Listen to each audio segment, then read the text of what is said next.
हाँ जी, good morning. क्या पढ़ा था लास्ट क्लास में?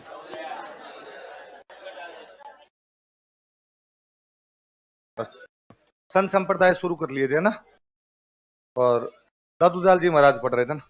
तो लिखो, आज मैं कल पूछूंगा यार, आज गला खराब है, मैं लगातार बोला तो एकदम बैठ जाएगा। अगला क्या शिष्य लिखवा रहा था मैं? सुंदरदास जी महाराज लिखवा दिए थे। 2 नंबर शिष्य लिखो।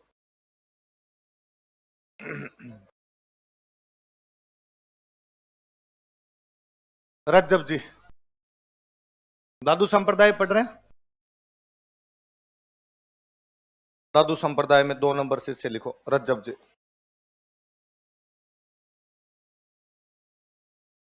ये अपने जयपुर के पास में जगह पड़ती है, सांगानेर। तो सांगानेर के पठान थे। कहाँ के पठान थे? लिख लो। यह है सांगानेर के पठान थे। He belonged to a Pathan family of Sanganer. यह है सांगानेर के पठान थे। He belonged to a Pathan family of Sanganer.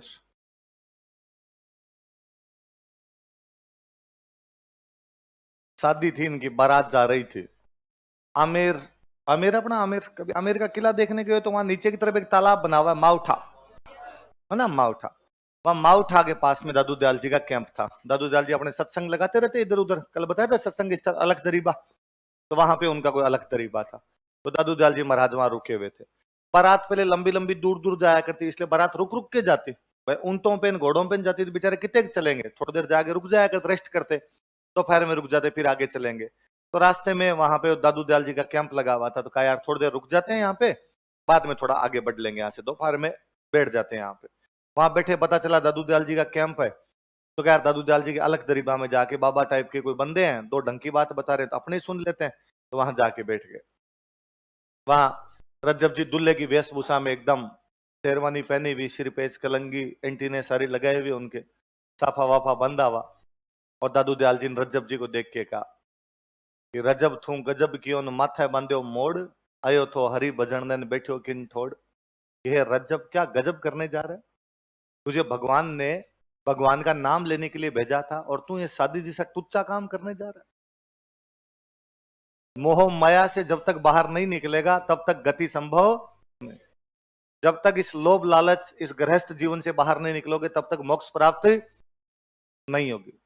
ये कीड़े मकोड़ों जैसी जिंदगी, ये कोई जिंदगी है? तुझे भगवान ने बड़ा नाम करने के लिए भेजा है, भगवान का नाम लेने के लिए भेजा है। तू भगवान की भक्ति करेगा। और रज्जब जी ने दादू दयाल जी को दंडवत प्रणाम किया, भगवान आंखें खोल दी आपने मेरी। और रज्जब जी ने उसके बाद शादी। और रज्जब जी ने कहा भाई अब तो मैं बाबा बनूंगा, एकदम बाबे वाले कपड़े पहनूंगा। और दूल्हे वाले कपड़े खोलने लगे। दादू दयाल जी ने कहा नहीं, तुझे इन्हीं कपड़ों में वैराग्य का ज्ञान हुआ था, तो आज के बाद तू यही कपड़े रखेगा। तो एक ऐसे संत जो आजीवन दूल्हे के वेश में रहे थे, कौन थे? रज्जब जी। दादू दयाल जी के उपदेश सुनकर उन्होंने शादी नहीं की थी, तथा आजीवन कौन से वेशभूषा में रहे? देखो, दादू दयाल जी के उपदेश सुनकर, आफ्टर टेकिंग टीचिंग्स ऑफ दादू दयाल जी, दादू दयाल जी के उपदेश सुनकर, आफ्टर टेकिंग टीचिंग्स ऑफ दादू दयाल जी, इन्होंने शादी नहीं की। He didn't get married. इन्होंने शादी नहीं की थी, इन्होंने विवाह नहीं किया था। He didn't get married. तथा आजीवन दूल्हे के वेश में रहे थे।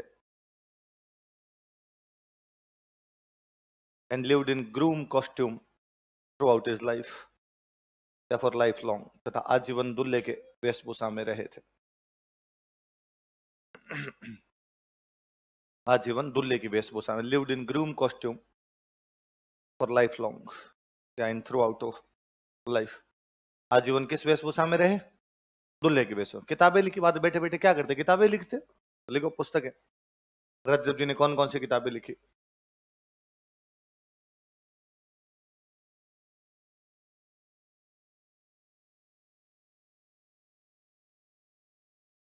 एक किताब का नाम है रज्जब वाणी, और एक किताब का नाम है सरवंगी।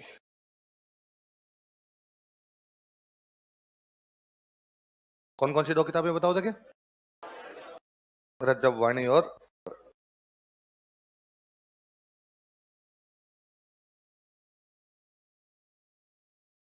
पहले मैं यहाँ पढ़ा करता सर के पास, तब की बात है। कोई सर के पास में कोई सर के कोई जानकार है अपने बच्चे को लेके, किसको आरएस बनाना है। तो सर ने कहा, घर वाले तो आगे यही कहते हैं कि इसको आरएस बनाना है। सर ने कहा हाँ भाई भेजो, कोचिंग भेजो, बनेगा तो अपने लखनऊ से, पढ़ेगा तो बन जाएगा। इसे सिंसियर बच्चों के साथ रखो ताकि ये पढ़ाई करे। सर को सिंसियर नजर आया मैं। सर ने मेरे को फोन किया, कहाँ है तू? मैं रूम पे ही हूँ। कितने लोग रहते हो रूम पे? मेरे को 7। एक सीट और खाली है। मैं सीट तो 7 की भी नहीं है, सीट तो 5 की भी है, पर हम 7 रहते हैं। आप एक और भेज दोगे तो और एडजस्ट हो जाएगा। जिंदगी एडजस्टमेंट का नाम है। विद्यार्थी जीवन में यही सब होती। तो आप भेज दो, कोई बात नहीं है, पढ़ाई वढ़ाई कर लेगा। मैं हाँ हम कर रहे हैं वैसे ये भी कर लेगा। तो सर ने उसे हमारे पास में छोड़ दिया कि भाई यहाँ पे रह जा। बच्चा काफी सिंसियर अच्छा है एकदम, पर वो जूनियर हम में सब में फर्स्ट ईयर के अंदर यहाँ पे आते ही आ गया। आप रूम्स लेके जब रहते हो, हॉस्टल में जब रहते हो, तो जूनियर जो रहता है, सबसे छोटा जो रहता है, उसकी गिरह रहती है ना, उसकी दिक्कत ही रहती।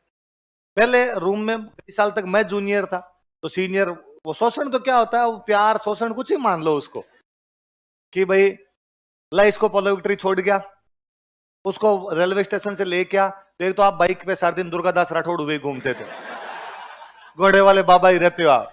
एक बार बाइक से उतर के अंदर आए, इतने में कोई ले ले फलाना जी को छोड़ गया, या दूध लेके आ। दूध लेके आप पहुंचे, इतने में कहा अरे चाय तो ही नहीं, चाय पत्ती और लेके आ। आप वापस गए, चाय पत्ती लेके आए। अब आप जब रूम वगैरह लेके रहते हो तो भाई नॉर्मल स्टूडेंट की जिंदगी क्या होती है कि यहाँ अपने कोचिंग में कपड़े पहन के आए, घर पे जाते ही कपड़े उतारे, लोवर टी शर्ट पहन लिया। एक लोवर टी शर्ट जो अगले 1 महीने तक पहनना है, 15-20 दिन पहले से क्या ही उतारे। मेरे से तो अभी तक भी मतलब वो लोवर पहना हुआ, तो मैं 15-20 दिन से पहले उतरता ही नहीं मेरे से। कि भाई मम्मी आई हुई रहती है, के बार तो मम्मी बाद में कहती है कि भाई तू 15 दिन पहन के रखता है, खोल दिया करन, कपड़े धुलवा लिया करन। मुझे लगता है कि डेली नए नए धोए हुए पहनने से मुझे एलर्जी है। अरे धोए, स्टूडेंट लाइफ में वैसे ही हूँ, बिखरा बिखरा रहे तो थोड़ा ठीक लगता है। और अब इतने सालों से वही लाइफ जी हुई है, तो जैसे भाई आपकी बेड सीट है, तो अपना सीधा सिस्टम था पहले कि भाई 6 महीने इस साइड से और 6 महीने इस साइड से। बेडशीट कौन चेंज करता है यार, उसको कौन धोता है। तो आपने सीधा सीधा था भाई 6 महीने इधर से, बाद में इधर से क्या हो तो इतनी मैली हो जाती है कि आपकी कमर की चिपकने लग जाती, तो आप उसको बाद में सेकंड साइड से कर लिया करते। भाई फट फुट आ जाती, फेंक देंगे, नहीं लाएंगे, धोने वोने का नहीं लाएंगे, तब क्या लाएंगे, नहीं लाएंगे। तो हम वैसे रूम में रहने वाले लोग एकदम, वो बच्चा हमारे में मतलब इतना ही सिंसियर कि हम उसको, अब वो रूम पे तो लोवर टी शर्ट में रहता, पर हम जैसे उसको कहते, अब हमारे तो भाई मार्केट भी जाना, उसी लोवर टी शर्ट में चले जाते। और सिंपल सा वो लॉजिक था दिमाग के अंदर कि कौन जानता है कहाँ तैयार होके जा रहे हो, अपने को जानता कौन है यहाँ पे। आप जिस जैसे कपड़ों में बैठे हो वैसे कपड़ों में जाग लिया, और सामान लाना डेयरी वाला जानता है आपको, तो डेयरी वाला मामो सा लगता नहीं है आपका कि जाते आपको कदे का कैसे कपड़ों में क्यों आ गया। हम उसको, अब वो रूम पे लोवर टी शर्ट में बैठा है और हम कहते हैं कि जा दूध लेके आ, तो जींस पहनता, शर्ट पहनता, बाल बना था, दूध लेके आता। अब आके बैठा रीते में वापस अपने लोवर टी शर्ट पहने, भाई रूम पे आने के बाद तो वापस जींस उतारता, लोवर टी शर्ट पहने। और हमने 20-25 मिनट बाद में किसी ने कह दिया कि यार बिस्किट बिस्किट खाएंगे यार, इस टाइम तो बिस्किट, जा जा जा बिस्किट लेके आ, तो वापस जींस पहने। हाँ। एक हमारे साथ थे, उन्होंने एक दिन नोटिस किया क्या रे तेरे, अरे यूं 10-10 मिनट के अंदर पहनता है। तो उसने कहा भैया यार बाहर जाना है मुझे, तो बाहर जाऊंगा तो फिर गंदा लग। उसने कहा हम नहीं जाते क्या, हम तेरे साथ में बाहर जाते तो हम कौन से पहन के जाते। उसने कहा तुम लीचड़ों वाली जिंदगी जी सकते, मेरे से जिंदगी आज जीत जाए न, कल जीत जाए। तो मैं कहा, यार ये तो बेइज्जती कर गया आपने। फिर हमने उसका नाम निकाल दिया रज्जब जी, कि दूल्हा बना घूमता रहता है नहीं तो बाद में इतना नाम इतना फेमस किया उस बंदे का हमने, कि बाद में वो फोन करके खुद का नाम बताया कि मैं फलाना बोल रहा हूँ, तो हम पहचाने ही नहीं। फिर कहे मैं रज्जब जी बोल रहा हूँ, हाँ बोल रज्जब जी, क्या हाल चाल है। तो रज्जब जी ऐसे संत थे जो आजीवन किस वेशभूषा में रहे थे। तो आपका भी कोई दोस्त यूं सज धज के तैयार होके रहे तो आप उसका क्या नाम निकाल सकते हो, रज्जब जी। बाकी जिंदाबाद रहे तब तो ठीक है। चलो 3 नंबर लिखो, सुंदरदास जी। एक सुंदरदास जी और थे, वो पहले वाले सुंदरदास जी लिखे थे ना, उनके आगे आप चाहो तो लिख लो सुंदरदास जी बड़े, इनके आगे लिख लो सुंदरदास जी छोटे, दोनों सुंदरदास जी थे।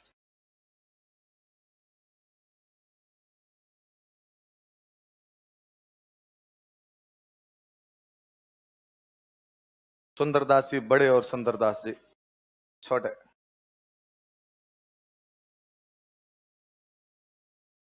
एल्डर और यंगर वैसे लिख लेना ना, सुंदरदास जी बड़े और सुंदरदास जी छोटे।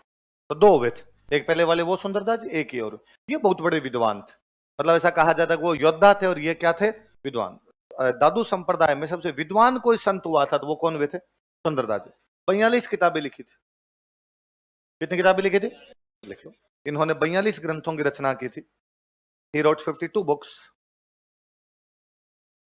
42 पुस्तकों की रचना की थी। ही रोट 52 बुक्स, 42, 42 मैं 52 बोल गया, 42, 42 पुस्तकों की रचना की थी। ही रोट 42 बुक्स, 42 पुस्तक। जैसे एक आदि का नाम लिख लो।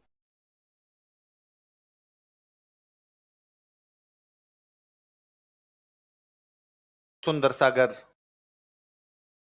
सुंदर विलास, सुंदरदास जी के नाम पे ऐसे ही किताबों के नाम। एक आधा को नाम लिख लो ताकि लिखे हुए रहेंगे तो याद रहेगा किताबें हैं ना, सिंगल लाइन कभी कभी याद नहीं रहती।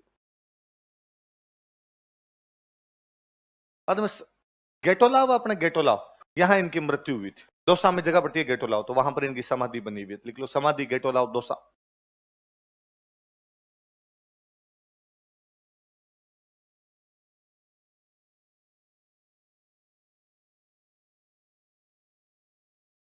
समाधि इंग्लिश में समाधि लिखना आपने, समाधि गेटोलाव दौसा।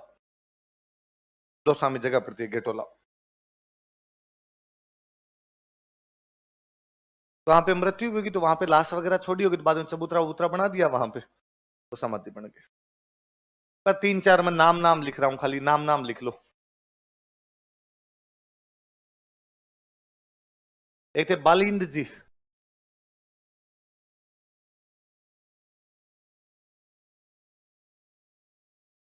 बालिंद जी। इन बालिंद जी ने एक बुक लिखी थी, ये एक बार क्वेश्चन पूछा हुआ है, इस बुक का नाम याद रखना, आरिलो। देख लो पुस्तक, पुस्तक का नाम है आरिलो।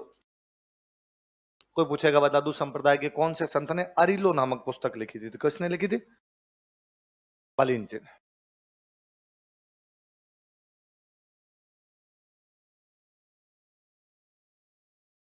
मतलब बखना जी, माधोदास जी।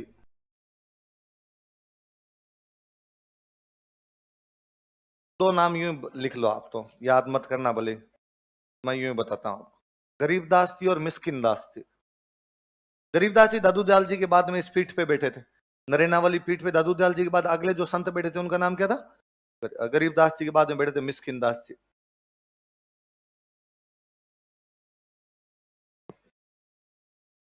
मिस्किन का मतलब क्या होता है,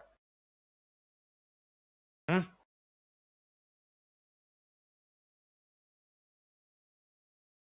क्या मतलब होता है मिस्किन। एक मिथुन चक्रवर्ती की एक मूवी का गीत है, जी हाल मिस्किन, ऐसे करके गीत है, मैं भूल गया पूरा। तो गुलामी, गुलामी मूवी है, कौन सी एक मूवी है जिस मूवी का गीत, धर्मेंद्र मिथुन चक्रवर्ती की मूवी है शायद, जी हाल मिस्किन। आगे तो मैं तब पे भूल गया, प्रीता है। हाँ हाँ हाँ, कौन सी, हाँ ऐसे कुछ गाना है वो सब, तो और कुछ है उसके आगे वाले कुछ। मिस्किन का मतलब होता है गरीबी। मिस्किन का मतलब क्या होता है, याद रखना, कभी कोई गरीबी के पर्यायवाची पूछे, निर्धनता, दरिद्रता, मिस्किन, तो गरीबदास थी, मिस्किन दास थी, है ना। तो गरीबदास और मिस्किन दास एक ही मतलब हो गया। बोले गरीबदास का दो और बोले क्या कर दो, मिस्किन दास का दो। तो दो तो नाम यूं ही मैंने बता दिए कि पर्यायवाची के चक्कर में याद रहे। अगले संत लिखो भाई, ये अब बस दादू दयाल जी हो गए। अगले संत लिखो जाम्बोजी।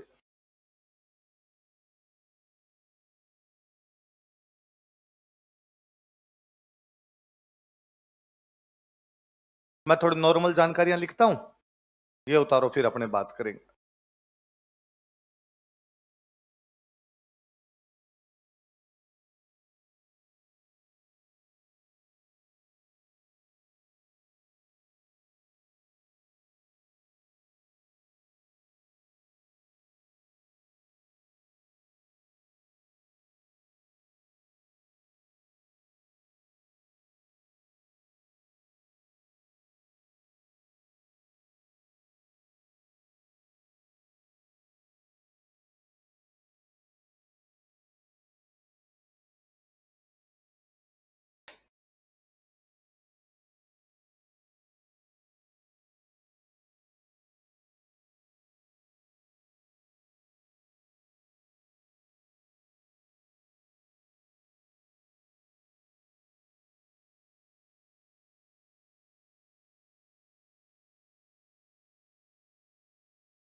उतार लिया।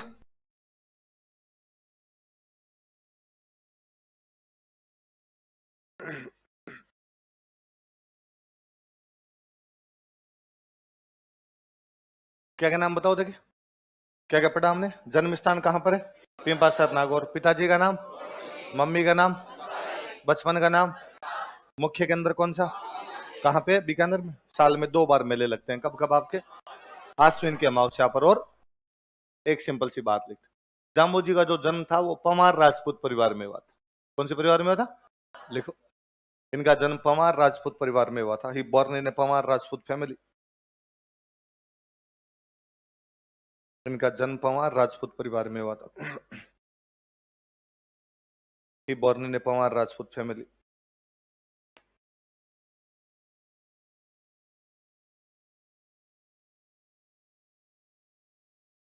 संत बन गए थे बाद में। बीकानेर में एक जगह पड़ती है समराथल। कौन सी जगह?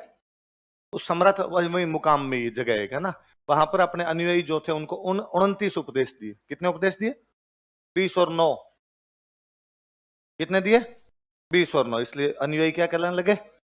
20 नोई कहलाने लगे। लिख लो, समराथल नामक स्थान पर एट पैलेस नाम समराथल। समराथल नामक स्थान पर एट पैलेस नाम समराथल। अपने अनुयायियों को 29 उपदेश दिए थे। He gave 29 teachings to his disciples. अपने अनुयायियों को 29 उपदेश दिए थे। He gave 29 teachings to his disciples. अपने अनुयायियों को 29 उपदेश दिए थे। अतः इनके अनुयायी 20 नोई कहलाते हैं। So his disciples are known as 20 नोई। अतः इनके अनुयायी 20 नोई कहलाते हैं।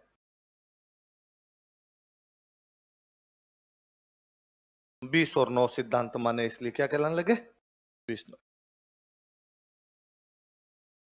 इन्हें भगवान विष्णु का अवतार माना जाता है। He is considered as incarnation of lord Vishnu. भगवान विष्णु का अवतार माना जाता है। He is considered as incarnation of lord Vishnu. इन्हें भगवान विष्णु का अवतार माना जाता है। He is considered as incarnation of lord Vishnu. इन्हें वैज्ञानिक संत कहा जाता है। He is called a scientific Saint.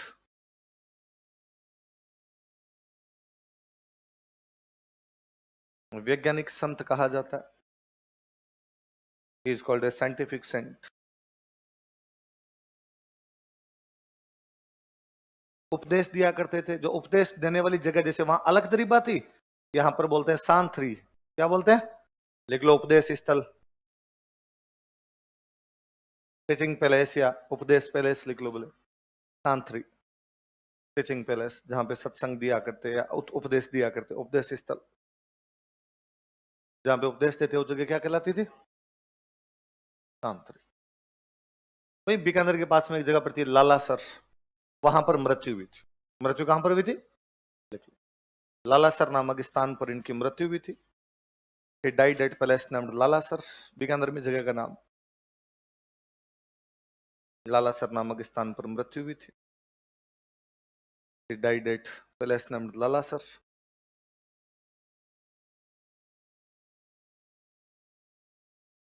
Medieval पढ़ ली ना आपने? मिडिवल में एक सुल्तान पढ़ा होगा आपने, सिकंदर लोधी। पढ़ा था? गुलरुखी नाम से कविताएं लिखता था। पढ़ा? गुलरुखी, एकदम गुलाब जैसे चेहरे वाला। रूख, रूख का मतलब होता है चेहरा। रूख का मतलब क्या होता है? चेहरा। गुल मतलब गुलाब। जो गुलाब जैसे चेहरे वाला था वो कौन था? गुलरुखी। बहुत हैंडसम था सिकंदर लोधी। पहले सिकंदर लोधी शेविंग करके क्लीन से हो रहता था, और बाकी सबको था तुम दाढ़ी रखो। मैं एकदम यूं गोरा चिट्टा नजर आऊंगा, तुम बूढ़े मुंडे लगोगे सारे के सारे एकदम। तो सिकंदर लोधी थोड़ा कट्टर टाइप का राजा था, अपने पढ़ते हैं। पर सिकंदर लोधी ने, जाम्बोजी महाराज ने एक बार बीकानेर में अकाल पड़ गया था, तो जाम्बोजी ने सिकंदर लोधी के पास में फोन किया कि सिकंदर लोधी, अकाल पड़ गया, इधर गायें मर रही है, इंतजाम कर। किस बात का राजा है? तो महाराज अभी फोन रखो, आप हाथों हाथ पार्सल करवाता हूँ। और बीकानेर में चारा भेजा था। तो कोई पूछेगा कि कौन से संत के कहने पर सिकंदर लोधी ने बीकानेर में अकाल के समय चारा भेजा था? जाम्बोजी के कहने पर, on advice of Jamboji. Jamboji के कहने पर, ऑन एडवाइस ऑफ जाम्बोजी।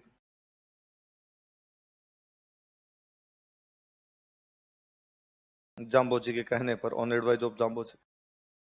अकाल के समय ड्यूरिंग फेमाइन, अकाल के समय ड्यूरिंग फेमाइन सिकंदर लोदी ने बीकानेर में चारे की व्यवस्था की थी।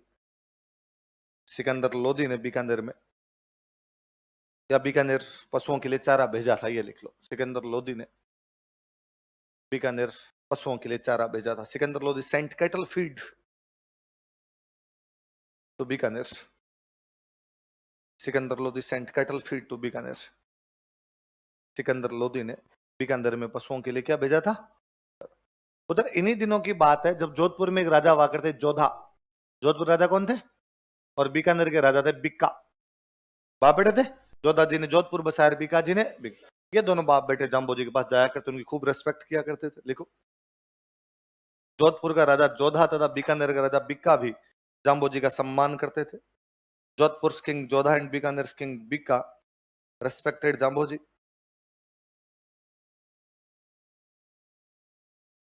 जोधपुर के राजा जोधा तथा बीकानेर के राजा बिक्का भी जाम्बोजी का सम्मान करते थे।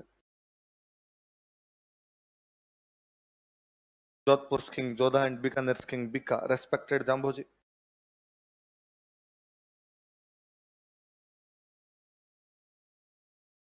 जोधपुर का राजा जोधा तथा बीकानेर का राजा बिक्का भी जाम्बोजी का सम्मान करते थे। देखो जाम्बोजी की प्रमुख शिक्षाएं, मुख्य शिक्षाएं कौन कौन सी थी? जाम्बोजी की प्रमुख शिक्षाएं, prominent teachings of Jamboji. Total तो कितनी टीचिंग्स है? 29। अपने प्रमुख प्रमुख पढ़ लेंगे।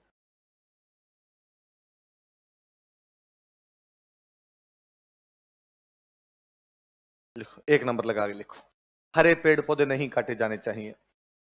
Green tree should not be cut. हरे पेड़ पौधे नहीं काटे जाने चाहिए। Green tree should not be cut. हरे पेड़ पौधे नहीं काटे जाने चाहिए। तब वैज्ञानिक बात है कि हरे पेड़ पौधे काटोगे तो बरसात नहीं होगी, बरसात नहीं होगी तो गर्मी बढ़ जाएगी, गर्मी बढ़ जाएगी तो ग्लोबल वार्मिंग और बढ़ जाएगी। उस समय साइंस की बात कर रहा था बंदा, इसलिए हमने ऊपर लिखा है कि उनको क्या कहा जाता है?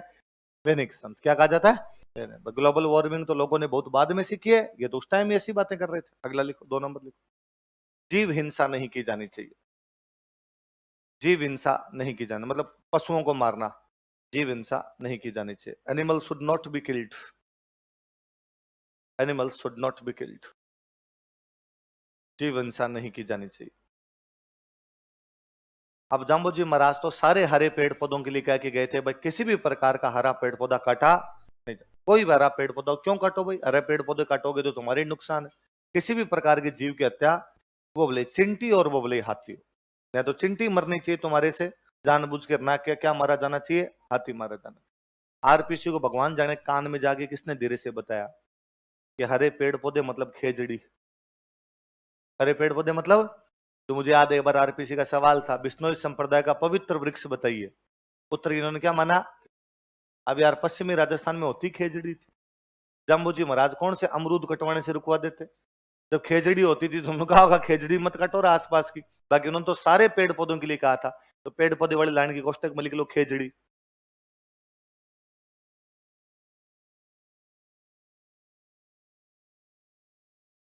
और जीव हिंसा वाली आरपीसी को फिर किसी ने कान में जाके धीरे से बताया कि हिरण, लिख लो हिरण।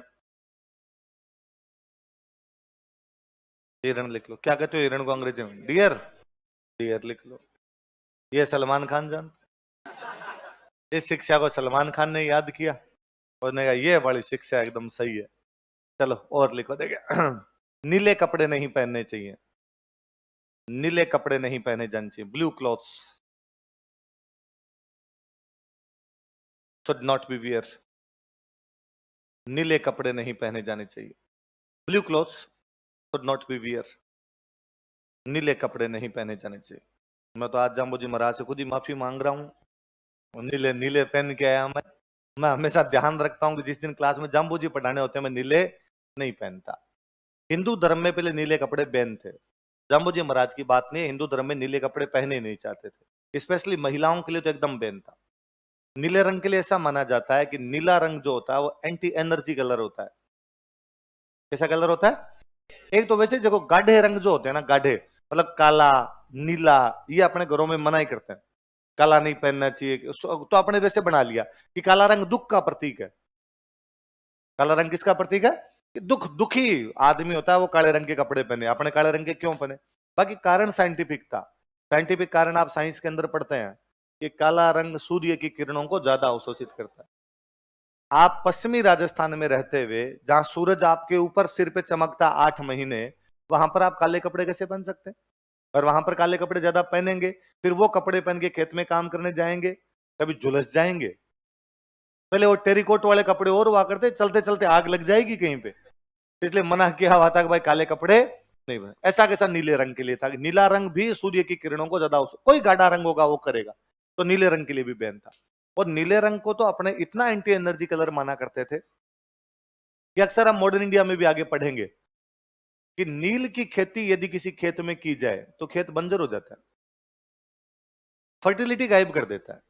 तो आपकी जो उत्पादकता होती है, आपके शरीर में जो भी अच्छी चीजें होती है, उनको खत्म करने वाला जो कोई रंग होता है, तो वो रंग कौन सा माना जाता है? नीला रंग माना जाता है। इसलिए अपने पहले ऐसे किस्से मिलेंगे आपको कि एक महिला के पति की मृत्यु हो गई, उस महिला ने कहा कि मैं सती होंगी। मैं क्या होंगी? अपनी किताबें भले कुछ ही लिखे, पर अपने सती करते नहीं थे। ये अपनी किताबों में लिखा है कि सती की जाती थी, और बहुत कम कम महिलाएं होती जो सती हुआ करती। मैं तो हमेशा उन किताबों में पढ़ के हंसता हूं कि अपनी किताबों में लिखा हुआ कि बंगाल के ब्राह्मण और राजस्थान के राजपूतों में सती प्रथा थी। मैं जब लोक देवी देवता अपने पढ़ते हैं, तब अपने पढ़ते हैं कि राजस्थान की सबसे बड़ी सती माता झुंझुनू रानी सती, वो थे बाणिया, अग्रवाल थी। फिर एक और सती माता अपने ये अलवर वाली नारायणी माता, ये थी नाई। इनमें एक भी ब्राह्मण और एक भी राजपूत तो नहीं है। इसका मतलब सती माता तो अलग अलग समाज की हुआ करती थी, किसी भी जाति धर्म के अंदर सती माता हो सकती थी। फिर अपने आता है कि यहां पर बहुतायत में सती प्रथा थी। अपने जितनी सती माता भी उनके मंदिर है, जहां के छोटे मोटे पाड़िये ही हो पर मंदिर है। मुझे आज दिन तक किसी एक गांव में सती माता के 2 मंदिर नहीं मिले। सती माता का मंदिर एक, वो भी एक गांव का इतिहास कितना, 500 साल पुराना गांव, और 500 साल में सती माता कितने हुए? एक। कई बार तो 10 गांव में मिला के एक सती माता है। तो बहुत कम महिलाएं सती होती, बाकी घर वाले समझाते थे, सती नहीं होने देते किसी को। तो कई बार कोई जिद चढ़ जाती, पर जैसे छोटे बच्चे होते उन महिलाओं को तो एकदम ही सती नहीं करते। भाई तू यदि सती हो गई, पिताजी की डेथ हो गई, माँ और मर जाएगी, तो इन टाबरों को कौन संभालेगा बाद में? तो उन महिलाओं को रोकते भाई नहीं। पर कोई कम एज की लड़कियां होती, दुख के अंदर ज्यादा होती, उन्हें लगता नहीं हमें सती होना है, तो कहते नील होती है नील। नील नील जो अपने ये दीवारों पर करते हैं, नीला रंग, इस नीले रंग के छिंटे मारते, वो जो जोश होता था वो ठंडा पड़ जाता, महिलाएं बाद में सती नहीं होती। क्योंकि सती होने से रोकने के लिए क्या किया जाता था? गुली, गुली बोलते हैं गांव में, गुली, तो गुली के छिंटे मार दो, नील के छिंटे मार दो। अक्सर ये होता कि युद्ध लड़ने के लिए कोई योद्धा युद्ध में लड़ रहा है, युद्ध चल रहा है, युद्ध में लड़ रहा है, तलवार इधर मार रहा है, उधर तलवार मार रहा है, इतने में अचानक उसके तलवार लगी, गर्दन उठ के साइड में गिर गई। पैरों का मूवमेंट नहीं रुकता, पैर चलते रहते, इसलिए अक्सर अपने गांव में कहानियां कि सिर कटने के बाद लड़ लिया था। तो लड़ना क्या होता है वास्तव में? पैर का मूवमेंट रुकता ही नहीं है आपके। ये वो न्यूटन वाला नियम है कि आप यदि स्थिर अवस्था में तो स्थिर बने रहेंगे, और यदि आप गतिशील है तो हमेशा गतिशील बने रहेंगे, जब तक कि आप पे कोई बाह्य फोर्स अप्लाई ना हो। तो वो पैरों का मूवमेंट नहीं रुक पाता था। आज भी किसी आदमी के साथ में ऐसा हो सकता है। मुझे याद है आज के कई साल पहले का किस्सा है, एक हस्बैंड वाइफ बाइक पे बैठ के जा रहे थे, और वाइफ पीछे बैठी हुई, उसका ध्यान ही किधर और ही था। एक ट्रक के पास में वो उसको ओवरटेक कर रहा था। ट्रक के पीछे वो ये होती है अपने पतरे जो लगाए हुए थे मकानों में, जो लगाते हैं टीन वाले से, वो लगाए हुए थे, वो पीछे लटक रहे थे उसके। वो भगवान जाने उसका कैसे ओवरटेक हुआ, वो ट्रक ने झोला मारा क्या मारा, उसके ऊपर पतरा यहाँ लगा, उसकी गर्दन उठ गई। वाइफ का ही ध्यान नहीं गया, इतनी स्मूथ गति से वो कोई गर्दन उड़ी होगी उस बंदे की। वो बाइक रुकी नहीं, वो बाइक 1 किलोमीटर और चली है। और उस वाइफ का अचानक ध्यान जब गया, उसने देखा भाई मुंडी तो ही नहीं, तो वो चिल्लाई, वो रोई तब वो बाइक गिरी। कारण है कि भाई उस वो फोर्स इतना लगा कि बस गर्दन गर्दन नहीं उड़ी, इतना ज्यादा फोर्स नहीं था कि अभी गाड़ी को रोक सके। ये का ये सेम इसके अंदर होता है कि एक बंदा, अब आप देखो यार युद्ध के मैदान में कितना वो उत्तेजना होती होगी, कितना जोश होता होगा, उसकी पूरी बॉडी का मूवमेंट एक जगह केंद्रित होता होगा, और उसमें अचानक गर्दन उड़ जाती, पैरों का मूवमेंट नहीं रुकता, पैर वैसे वैसे चलते रहते। अब क्या किया जाए, इस आदमी को गिराया कैसे जाए? इस आदमी को कहते नील के छिंटे मारते हैं, और नील के छिंटे मारते उसमें जो उत्तेजना जो जोश होता वो गिर जाया करता था। इसलिए जाम्बोजी महाराज कितने साइंटिफिक थे कि उन्होंने उस समय कहा कि नीला रंग एंटी एनर्जी कलर है। कैसा कलर है, इसलिए नीले रंग के कपड़े नहीं पहनने चाहिए। तो नीले रंग के कपड़े बच्चों आज से अपने सब त्याग करते हैं, और आज के बाद कोई भी नीले रंग के कपड़े नहीं पहनोगे। आओ नहीं सर, पहनेंगे, हमारा तो फेवरेट ब्लू डेनिम है, बिना ब्लू डेनिम के तो जिंदगी नहीं चलती हमारी। चलो तो नीले कपड़े याद रखना, ठीक है। मुख्य मुख्य तो यही है, और तो क्या। एक और लिख लो, विधवा विवाह को प्रोत्साहन दिया। हाँ पूछ रहे हैं कुछ, विधवा विवाह को प्रोत्साहन दिया। ही प्रमोटेड विडो रीमैरिज, समाज की कुरीतियां थी ये दूर करो भाई, विधवा विवाह को प्रोत्साहन दिया। ही प्रमोटेड विडो रीमैरिज, विधवा विवाह को प्रोत्साहन दिया। तो दो तीन बातें याद रखना। बाकी बाबा जी थे तो बाबा जी सारी भली भली बातें कह गए। सुबह जल्दी उठना चाहिए, रात को जल्दी सो जाना चाहिए, भगवान का नाम लेना चाहिए, व्रत करने चाहिए, नशा पता नहीं करना चाहिए। और बिश्नोइयों ने इस सलाह को एकदम ढंग से माना। बिश्नोइयों ने कहा दुनिया का पूरा नशा हम खत्म कर देंगे खुद कर करके, और किसी को कोई भी नशा हम करने नहीं देंगे। तो ये बड़ा मगो जम्बो जी वाली एकदम बिश्नोइयों ने सही मान ली। 29 में एक ही मानी मगो बात। तो आगे लिखो, इसके बाद लिखो जसनाथ जी।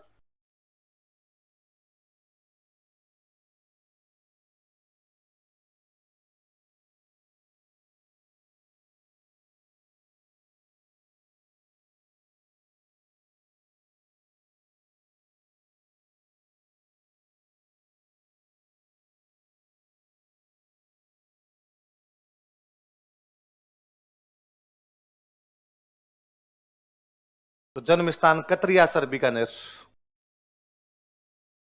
जन्म स्थान कतरियासर बीकानेर।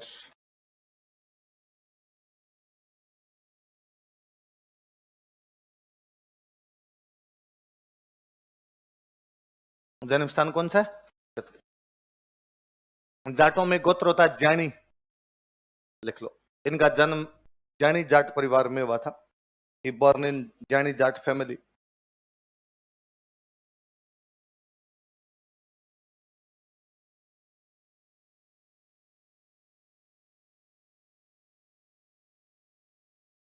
जाम्बोजी और जसनाथ जी दोनों समकालीन थे भाई, एक ही टाइम के अंदर बीकानेर में हुए थे। इसलिए 1500 ईस्वी के आसपास में दोनों एक जगह पर मुलाकात करते हैं।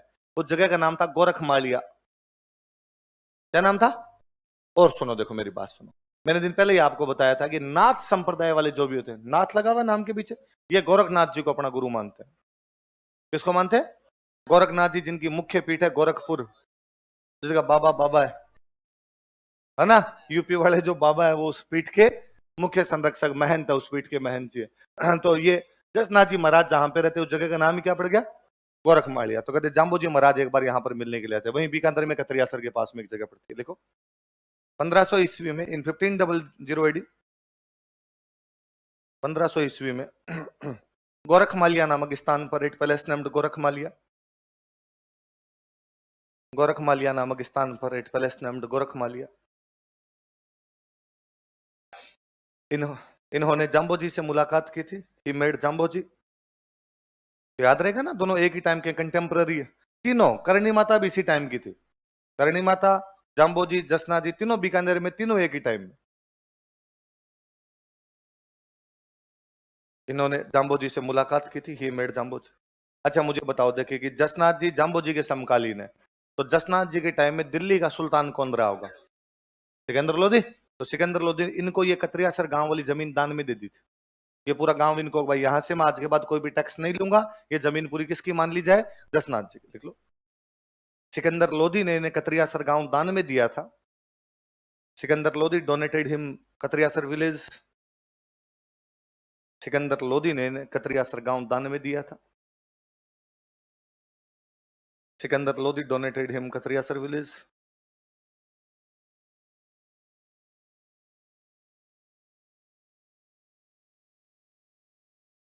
तो बाद में इनका मुख्य केंद्र वहीं कतरियासर में समाधि ली थी। बहुत यंग एज में, 24 साल की उम्र में समाधि ले लेते हैं। देखो मुख्य केंद्र कतरियासर, मुख्य केंद्र कतरियासर।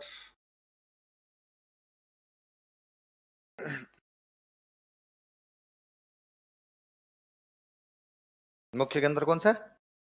मेले लिखो, मेले कब कब लगते हैं फिर?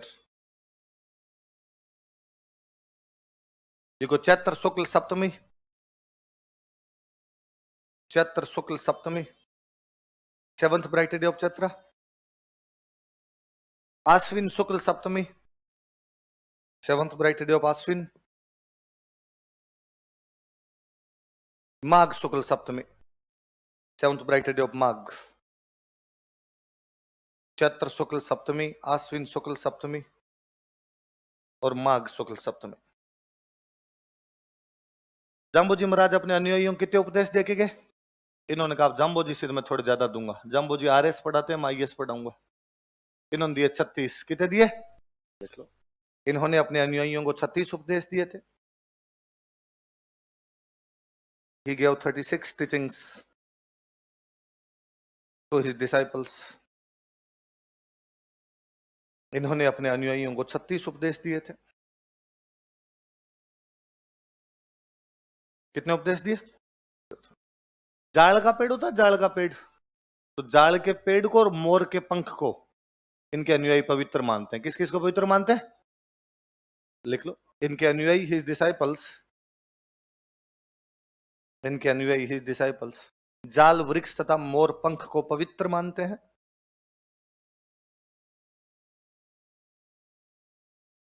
इनके अनुयायी जाल वृक्ष तथा मोर पंख को पवित्र मानते हैं। His disciples considered jal tree and peacock feather sacred या होली या ऑस्पिशियस, कुछ लिख लो। Considered jal tree and peacock feather auspicious, शुभ मानते हैं, पवित्र मानते हैं। जाल के पेड़ को और मोर के पंख को क्या मानते हैं? तो भाई उधर बिश्नोई संप्रदाय वाले तो किसको? खेजड़ी को। और ये किसको माने? आपके, मैंने आपको शायद बीकानेर पढ़ाया तब लिखवाया होगा कि बीकानेर में एक राजा थे जो जसनाथ जी के आशीर्वाद से राजा बने थे, लूणकरण। लिखवाई थी क्या बात कि लूणकरण जसनाथ जी के आशीर्वाद से राजा बने? अच्छा, जसनाथ जी महाराज कौन से पेड़ को पवित्र मानते? इसलिए बीकानेर के सारे सिक्कों पे जाल का पेड़ बनता था। बीकानेर में जो भी राजा हुए वो जो अपने सिक्के डालते उन सिक्कों पे क्या बनाया जाता? जाल का पेड़। बीकानेर में राजा जब भी कोई बिल्डिंग बनाते वो सारी बिल्डिंग जाल के पेड़ के नीचे बनाते। जाल के पेड़ होंगे वहीं पर बिल्डिंग बनाई जाएगी। कारण उनका जो राजा था वो किसके आशीर्वाद से राजा बना था?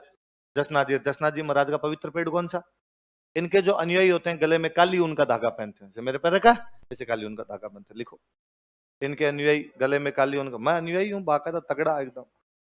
लिखा, इनके अनुयायी, आपको यूं शकल से शराब माफिया लगता हूं, बाकी मैं हूं अनुयायी। इनके अनुयायी गले में काली ऊन का धागा पहनते हैं। Disciples wear thread of black thread under their neck. इनके अनुयायी गले में काली ऊन का धागा पहनते हैं। His disciples wear black thread under their neck, अपने गले में काली ऊन का धागा पहनते हैं। इनके साथ में इनकी पत्नी की भी पूजा की जाती है। कालल दे इनकी पत्नी थे, मंगेतर थे वैसे तो इनके, उनकी भी पूजा की जाती है। देखो, इनकी पत्नी कालल दे की भी पूजा की जाती है। His wife Kalal De is also worshipped. इनकी पत्नी कालल दे की भी पूजा की जाती है।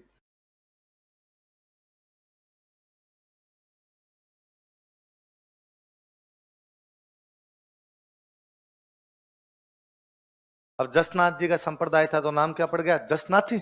और जसनाथी संप्रदाय के जो लोग होते हैं उन्होंने कहा पर कल्चरल एक्टिविटी करेंगे, कोचिंग में डांस करेंगे अपने, और डांस भी नॉर्मल नहीं, आग पे नाचेंगे। किस में नाचेंगे? देखो, अग्नि नृत्य करते हैं। देखो, जसनाती संप्रदाय के लोग या जसनाती संप्रदाय के अनुयायी, disciples of Jasnathi sect, Jasnathi संप्रदाय के अनुयायी, डिसाइपल्स ऑफ है। मैं तो तुम कहीं उसमें नाच जाऊं। जसनाती संप्रदाय के अनुयायी, डिसाइपल्स ऑफ जसनाती सेक्ट, अग्नि नृत्य करते हैं, परफॉर्म फायर डांस। अग्नि नृत्य करते हैं, परफॉर्म फायर डांस। अग्नि नृत्य करते हैं। कौन सा डांस करते हैं? लिखो, अन्य के अंदर और कौन? ये तो कतरिया सर हो गया। अन्य के अंदर कौन कौन से?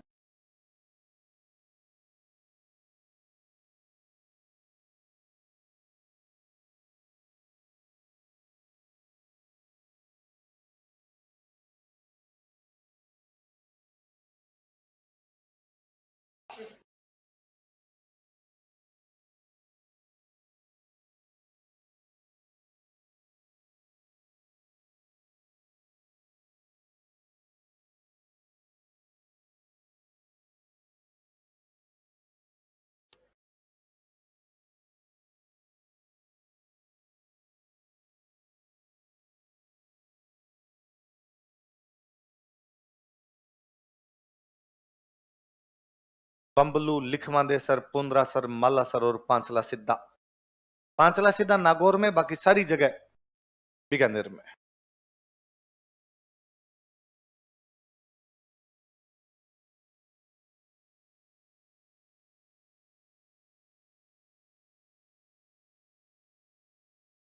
कौन कौन सी जगह बताओ देखिए? बम्बलू, लिखमांदेसर, पुंडरासर, मालासर और पांच।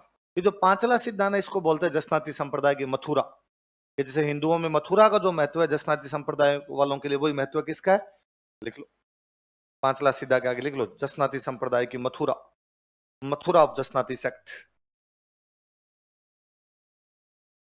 जसनाती संप्रदाय की।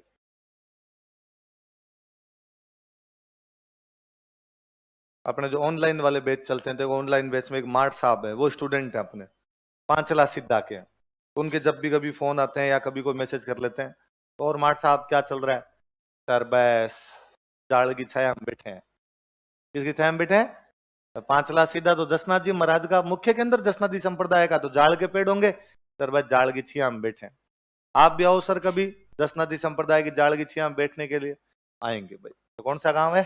पांचला सीधा। क्या बोलते हैं इसे? जसनाथी संप्रदाय की मुख्य शिष्य कौन कौन है? मुख्य संत इस संप्रदाय के कौन कौन है? लिखो, मुख्य संत, जसनाथी संप्रदाय के मुख्य संत, प्रोमिनेंट सेंट्स ऑफ जसनाथी संप्रदाय, जसनाथी संप्रदाय के मुख्य संत।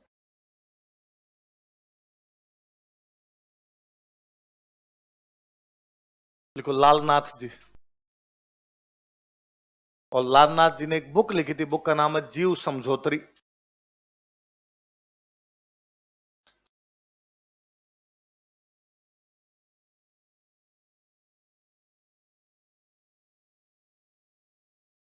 लालनाथ जी की बुक का नाम क्या है? जीव समझो। एक वे रामनाथ जी, और रामनाथ जी ने लिखी यशोनाथ पुराण। यशोनाथ मतलब वही जसनाथ जी। जसनाथ तो अपने बोलते हैं, एग्जैक्टली नाम तो यशोनाथ ही होता है। अपने राजस्थान वालों से यह बोला नहीं जाता, तो यह को बोलते हैं जय। तो बंदे का नाम होना चाहिए यशवंत सिंह, अपने बोलते हैं जसवंत सिंह। होना चाहिए यज्ञमान या यजमान, अपने बोलते हैं जजमान। तो अपने से यह तो बोले ही नहीं कि होना चाहिए यश, अपने बोलते हैं जस। यार उस आदमी को यश मिलना चाहिए इस बात का, अपने कहते हैं जस मिलो, जस जस मिल सी। तो यह को तो अपने जय बोलते हैं। तो यशोनाथ पुराण, ये जो किताब है यशोनाथ पुराण, इसको बोलते हैं जसनाती संप्रदाय की बाइबिल। ईसाइयों में जो महत्व है बाइबिल का है, वही जसनाती संप्रदाय वालों के लिए किसका है? यशोनाथ पुराण। लिख लो, जसनाती संप्रदाय की Bible, Bible of Jasnathi sect, Jasnathi संप्रदाय की बाइबिल। लिखो, साजन नाथ जी,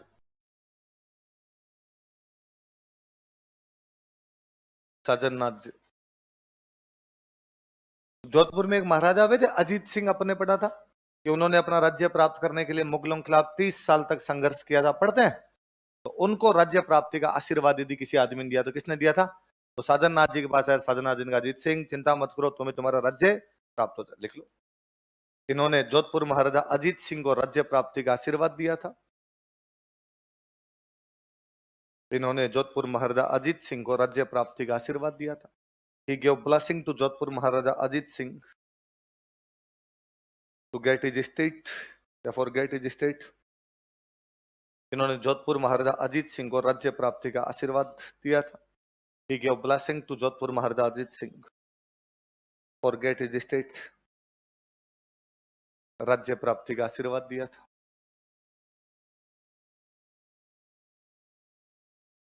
एक लिखो, रुस्तम जी।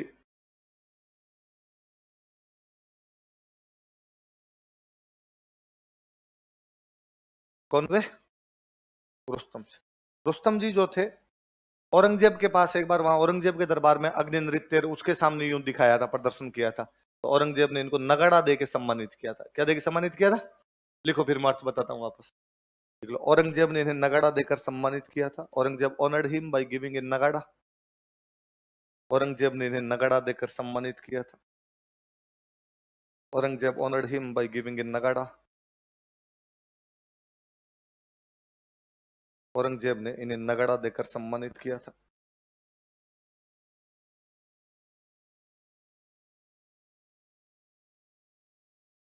क्या देकर सम्मानित किया था? नगाड़ा देकर सम्मानित। किसने? और औरंगजेब। देखो ये बात ठीक वैसी है जैसा हम पढ़ते हैं हिस्ट्री में कि राजा भगवंत दास ने सरनाल में मिर्जा विद्रोह को दबाया था, इसलिए औरंगजेब ने उसे नगाड़ा व झंडा देकर सम्मानित किया, बताया था। इसका मतलब केवल यह है कि राजा भगवंत दास जब जीत के आया तो अकबर ने उसके स्वागत में नगाड़े बजवाए।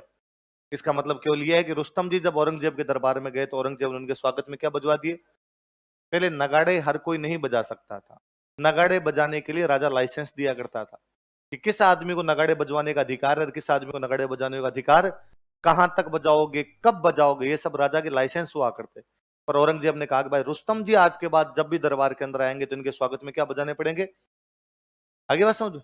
ये जो संत हुए थे, इन संतों के समाधियां लेते हैं सारे संत, जहां समाधियां लेते हैं उनको बोलते हैं बाड़ी। क्या बोलते हैं? तो जसनाती संप्रदाय में संतों के जो समाधि स्थल है वो क्या कहलाते हैं? और जसनाती संप्रदाय में 84 बाड़ियां फेमस है। कितनी बाड़ियां? इसका मतलब मुख्य मुख्य संत कितने हुए होंगे? 84 फेमस हुए। देखो नीचे स्टार लगा के लिखना, अलग से संत हो गए, अलग से स्टार लगा के लिखो। इस संप्रदाय में इन दिस सेक्ट, इस संप्रदाय में इन दिस सेक्ट संतों के समाधि स्थल को बाड़ी कहा जाता है। Samadhi palace of saint is called as Badi. संतों के समाधि स्थल को बाड़ी कहा जाता है। Samadhi palace of saint is called as Badi. संतों के समाधि स्थल को बाड़ी कहा जाता है। Samadhi palace of saint is called as badi. तथा जसनाती संप्रदाय में 84 बाड़ियां प्रसिद्ध है। And 84 badis are famous in Jasnathi sect. तथा जसनाती संप्रदाय में 84 बाड़ियां प्रसिद्ध है। बोला लिख ले तो ज्यादा ठीक रहेगा इसको देखने की अपेक्षा। बंद कर इसको ना, तेरा ध्यान तो इसमें मैं बोल रहा हूं उसमें ध्यान है नहीं। ठीक है तेरे पास नोट्स हैं तो घर पे लिख लेता खुद ही। जसनाती संप्रदाय में 84 बाड़ियां प्रसिद्ध है। 84 badis of Jasnathi sect. 84 badis are famous in Jasnathi sect. कितनी बाड़ियां प्रसिद्ध है? अगला लिखो चरणदास।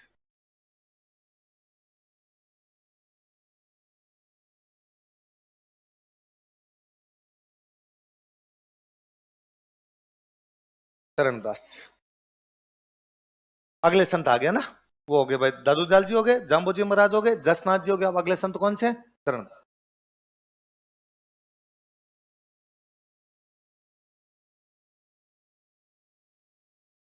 तो जन्म स्थान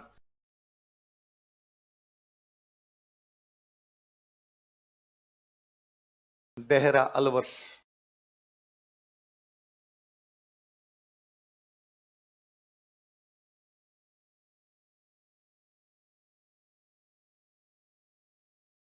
पिता का नाम लिखो चांदमल। माता का नाम समदा।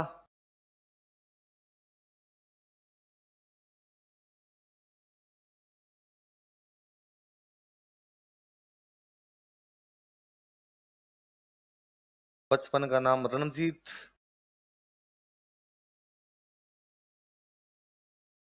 गुरु जी का नाम सुखदेव।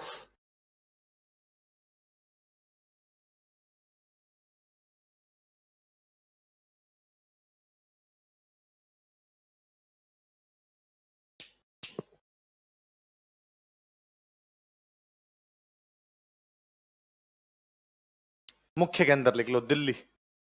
मुख्य के अंदर दिल्ली। इन्होंने कहा मैं अपनी कोचिंग कहाँ खोलूंगा? इनका राजस्थान में खूब सारी हो गई, अब अपने दिल्ली खोलेंगे। उनका मैं सी सेट और ऑप्शनल दोनों पढ़ाऊंगा।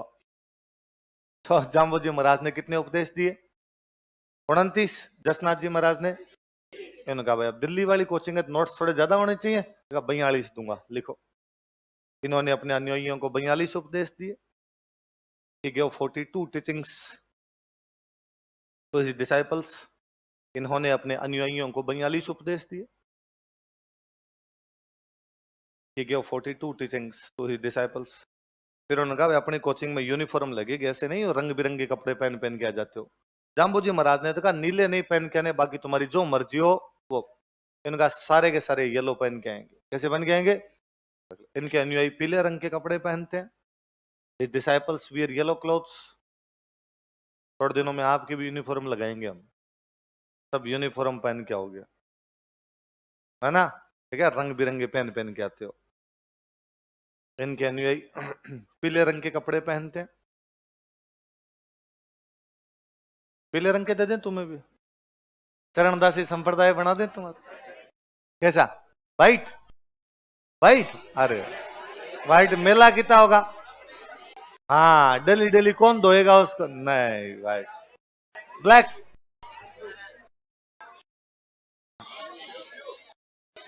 ब्लैक? रेड? लड़के कैसे पहनेंगे लाल? लड़कियां तो लाल पहन लेगी, लड़के कैसे लाल पहने? हाँ, हरा? हरा तो फिर भी तोते तोते नजर आओगे सारे, पूरी क्लास तोता हो जाएगी एकदम। ये कैसर यार, ये जो रंग होते हैं ना, ये क्या एक सिंगल आदमी पहने तो फिर भी ठीक लगता है, खूब सारे लोग जब पहने होते हैं तो आंखों को चुभता है। गाढ़े जो कलर होते हैं वैसे, है ना, आंखों को चुभने वाले कलर हो जाते हैं। बजरंग दल के सदस्य हो जाओगे सर, तुम्हें देख के डरेंगे सारे। कोई जोड़ा खड़ा रहेगा चाय की थड़ी पे, तुम 10 एक जाओगे तो साइड हो जाए कि ये आगे बजरंग दल वाले, प्यार नहीं करने देंगे अभी ये। हाँ, ऐसे कोई कपड़े नहीं लगाए जाएंगे जिसे तो डरे तुमसे लोग यूं देख के, बजरंग दल वाला समझ ले तुमको, दूसरा कोई लगाएंगे सोचते हैं। ब्लैक? ब्लैक नहीं, बस राजस्थान के लोगों के ब्लैक कपड़े के दुख का प्रतीक यार, दुखी कपड़े तो। हाँ, कौन सा? लेवेनिज? ये कौन सा कलर होता है? लेवेंडर? ये कौन सा कलर होता है? पहले हमें तू बता वैसे, कैसा? लाइट जैसा colour? Light blue? Jamu ji महाराज नाराज हो जाएंगे, नीले कपड़े ने। हाँ, लाइक पर्पल? पर्पल कौन सा होता, अब तुम ये बता। बैंगनी? हाँ, ये बड़ा थोड़ा ठीक, बैंगनी पहनाएंगे तुम सबको, सारे बैंगन बैंगन नजर आओ। सोच रहे हैं क्या किया जाए तुम्हारा? हाँ, यही ठीक है, रंग बिरंगे? नहीं नहीं नहीं, थोड़ा ही अलग थोड़ा, रंग बिरंगे पता चले। अभी तो तुम्हें वो दे दिया क्या तुम्हें, तो वो डाल डाल के करो गले में सब, यार अच्छे लगते हो उसमें तो, है अच्छे लगते हो गले में डाले हुए तो। मैं तो खुद चाहता हूँ, मैं तो एक खुद बनवाऊंगा इनसे, डेली हूँ फैकल्टी का एक अलग से बनवाऊंगा। आप वाले में कौन सा लाल रंग है क्या, मैं उसमें हरा भरा लगाऊंगा, ताकि भाई ये फैकल्टी का है और ये स्टूडेंट का है। आजकल क्या तुम्हारे वो यूं होता है, लाल ग्रीन लाइट जलती है, जलती है वास्तव में। हाँ, आप कल से कहेंगे फैकल्टी के लिए और लगाओ, जो फैकल्टी की यूं लगाएगी तो अंदर आने देगा तो आने देगा, वरना नहीं आने देगा तो बाहर रहो, आज कोई पढ़ाई नहीं है बाद में तुम्हारी। तो कौन से रंग के कपड़े पहनते? पीले, पीले रंग के कपड़े पहनते। और लिखो आगे। ये जो चरणदास जी महाराज थे, ये भगवान कृष्ण की पूजा करते। किसकी पूजा करते? और भगवान कृष्ण की पूजा सखी भाव से करते। किस भाव से करते? ये ऐसा मानते हैं चरणदासी संप्रदाय वाले कि भगवान कृष्ण एकमात्र मर्द है दुनिया में, बाकी सब क्या है, लेडीज, बाकी सब महिलाएं हैं। तो हम सारे बाकी भगवान कृष्ण की सखियां हैं। भगवान कृष्ण क्या है, लिखो। इस संप्रदाय में, इन दिस सेक्ट, इस संप्रदाय में, इन दिस सेक्ट, भगवान कृष्ण की सखी भाव से पूजा की जाती है।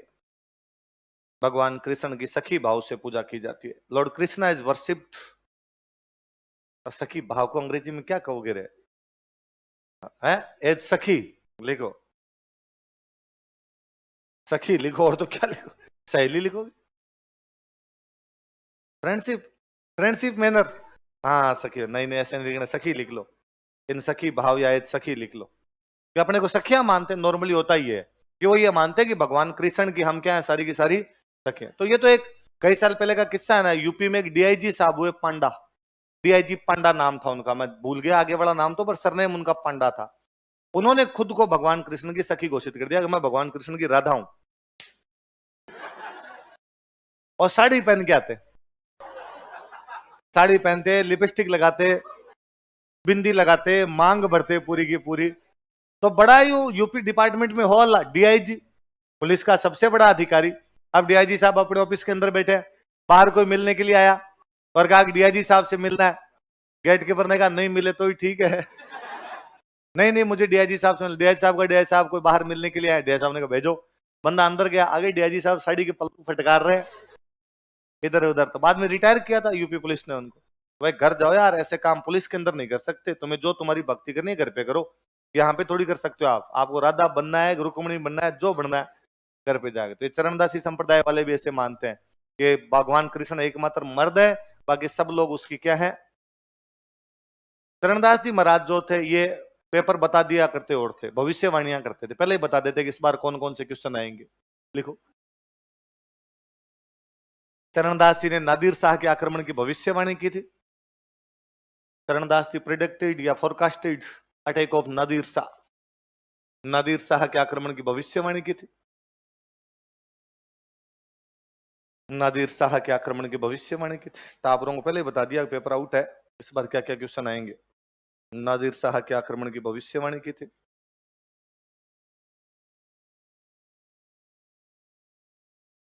किसके आक्रमण की भविष्यवाणी की थी? इन्होंने अपने उपदेश दिए थे मेवाती भाषा में। इन्होंने मेवाती भाषा में अपने उपदेश दिए थे। अलवर का इलाका है मेवात वाला, यहाँ की भाषा हो जाएगी वो कौन सी हो जाएगी? मेवात। इन्होंने मेवाती भाषा में उपदेश दिए थे। He gave his teachings in Mewati language. इन्होंने मेवाती भाषा में उपदेश दिए थे। He gave his teachings in Mewati language.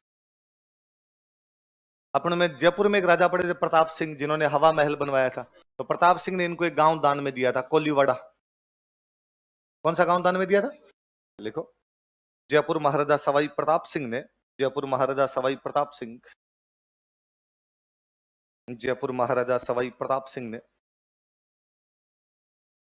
Jaipur महाराजा सवाई प्रताप सिंह, सवाई प्रताप सिंह ने इन्हें कोलीवाड़ा नामक गांव दान में दिया था। Donated him a village named Koliwada. Koliwada नामक गांव दान में दिया था। डोनेटेड ए विलेज नेम्ड कोलीवाड़ा।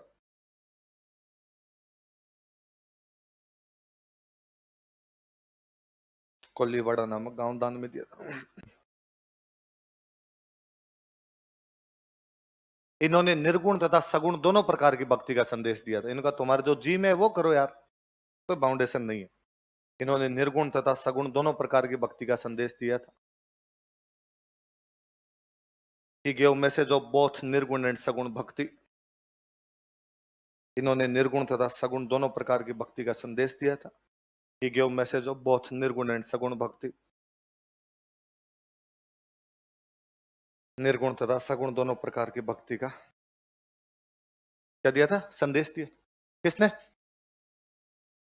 इस संप्रदाय में दो अच्छी विद्वान महिलाएं भी। लिखो, प्रमुख शिष्याएं। प्रमुख शिष्याएं, प्रोमिनेंट फीमेल डिसाइपल्स। प्रमुख शिष्याएं।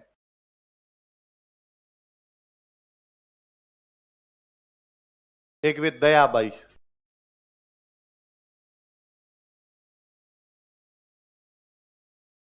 जिन्होंने किताब लिखी दया बोध और विनय मलिका।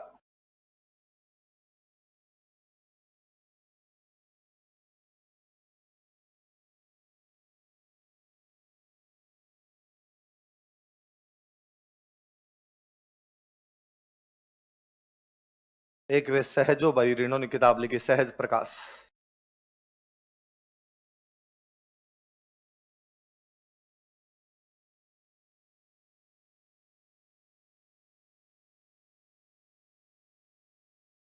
इनके नोट्स बाद में नोट्स सबसे बिकते थे।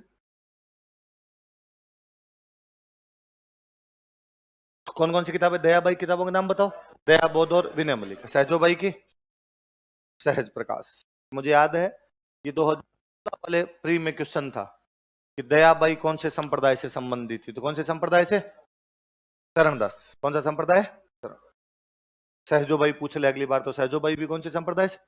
चरणदास जी का संप्रदाय चरणदासी। चरणदास जी का संप्रदाय को इसलिए नाम क्या पड़ गया? जसनाथ जी का जसनाथ थी, तो चरणदास जी का क्या हो गया?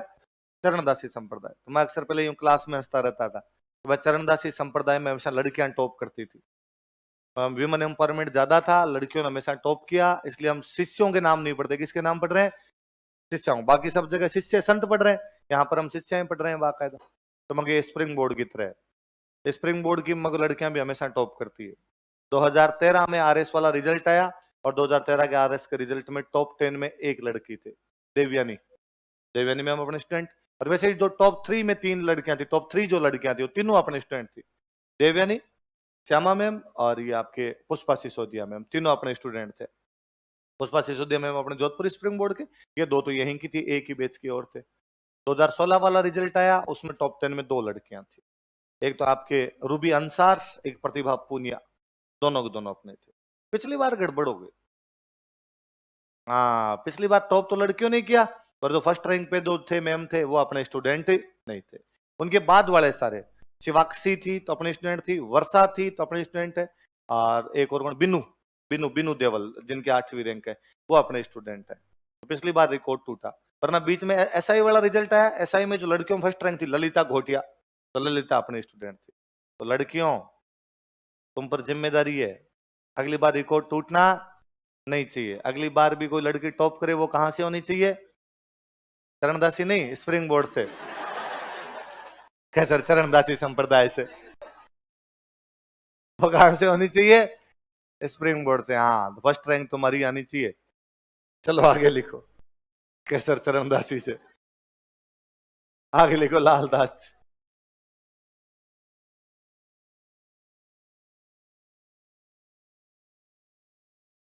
अगला लिख लो, लालदास।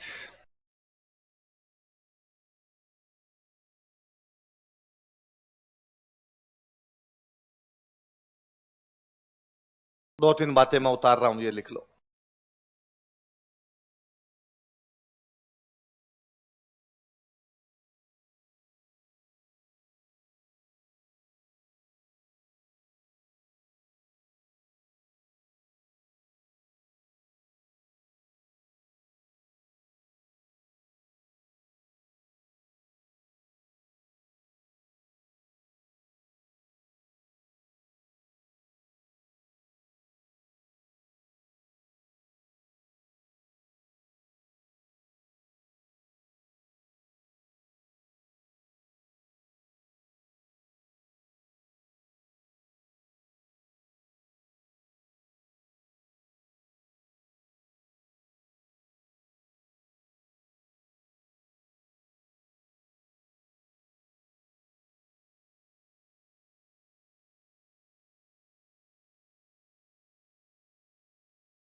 जन्म स्थान कहां पे? धौलीदू बलवर समाधि, शेरपुर अलवर, और मुख्य केंद्र नंगला जाज वही है जहां पर हमने देव बाबा का मंदिर पढ़ा था, वही नंगला जाज। लालदास जी महाराज तो खुद एक गुरु जी का नाम और लिख लो।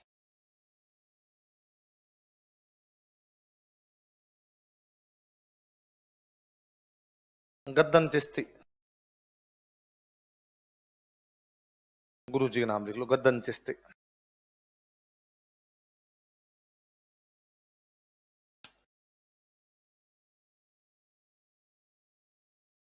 लकड़हारे का काम करते थे। किसका काम करते थे? लकड़ियां काटते थे। मेव जाति के थे। किस जाति के थे? देख लो, यह मेव जाति के लकड़हारे थे। He was a woodcutter, belongs to Mev community. मेव जाति के लकड़हारे थे। He was a woodcutter, belongs to Mev community. या वुडकटर ऑफ मेव कम्युनिटी। मेव क्षेत्र के थे, तो इनका प्रभाव कौन से इलाके में ज्यादा रहा होगा? मेवात, लिख लो। मेवात क्षेत्र में इनका प्रभाव अधिक था। He had more dominance in Mewat region. Mewat क्षेत्र में इनका प्रभाव अधिक था।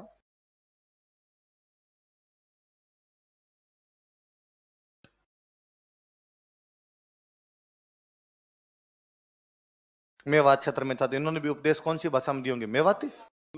इन्होंने मेवाती भाषा में अपने उपदेश दिए थे। He gave his teachings in Mewati language. इन्होंने मेवाती भाषा में अपने उपदेश दिए थे। He gave his teachings in Mewati language. कौन है मेवात का आप में से? मेवात क्यों तुम है? चरणदास जी, लालदास जी उधर मानते हो तुम लोग?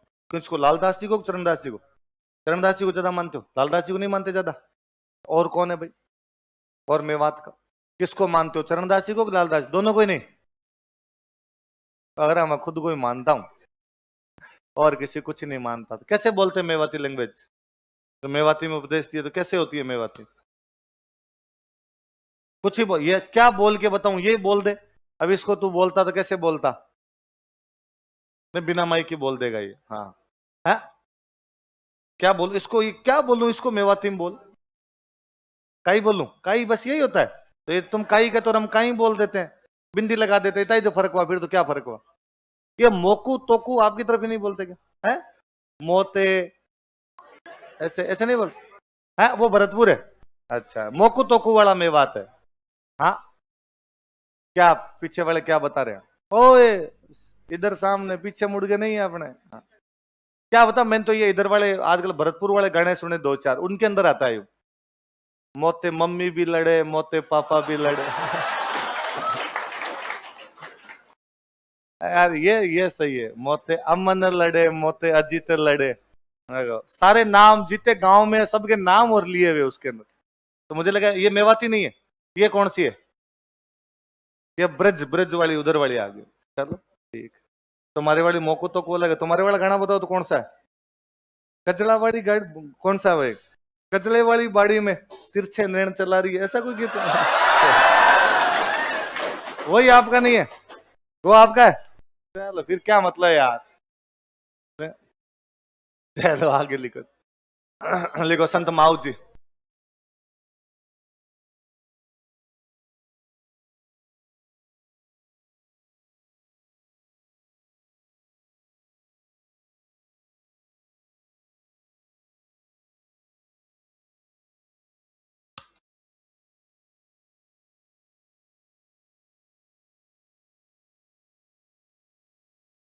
लिखो जन्म स्थान साबला डूंगरपुर। जन्म स्थान साबला डूंगरपुर।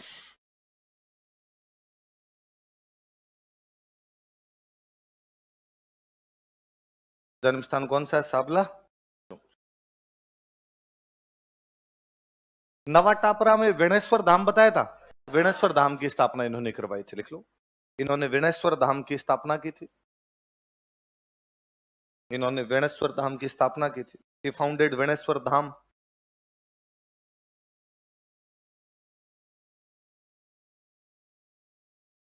वेणेश्वर धाम की स्थापना की थी, ही फाउंडेड वेणेश्वर धाम। कौन से धाम की स्थापना की थी? वेणेश्वर अपना पहले पढ़ा। वेणेश्वर मतलब डूंगरपुर। डूंगरपुर बांसवाड़ा वाले इलाके को बोलते हैं अपने वागड़। तो इन्होंने अपने उपदेश कौन सी भाषा में दिया? लिखो। इन्होंने अपने उपदेश वागड़ी भाषा में दिए थे। He gave his teachings in Wagdi language. इन्होंने अपने उपदेश वागड़ी भाषा में दिए थे। He gave his teachings in Wagdi language. इन्होंने अपने उपदेश वागड़ी भाषा में दिए थे। कौन सी भाषा में उपदेश दिए? वागड़ी। भगवान विष्णु का 10वां अवतार है कल्कि। कौन सा अवतार है? लिख लो। इन्हें भगवान कल्कि का अवतार माना जाता है। He is considered as incarnation of Lord कल्कि। इन्हें भगवान कल्कि का अवतार माना जाता है। He is considered as incarnation of Lord कल्कि।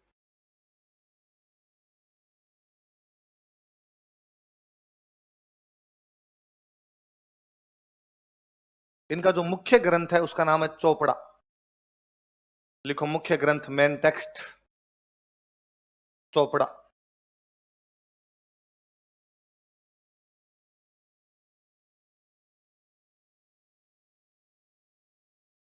5 भाग है इस चोपड़ा। कितने भाग है? लिख लो कोष्टक में, 5 भाग। दीपावली पर पढ़ते हैं इस चौपड़े को, लिख लो। दीपावली पर इस ग्रंथ को पढ़ा जाता है। दीपावली पर इस ग्रंथ को पढ़ा जाता है। This book is read on Deepawali. Deepawali पर इस ग्रंथ को पढ़ा जाता है। This book is read on Deepawali.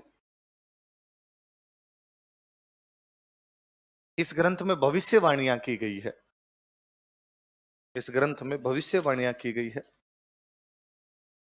Predictions are made in this book. इस पुस्तक में भविष्यवाणियां की गई है। Predictions are made in this book.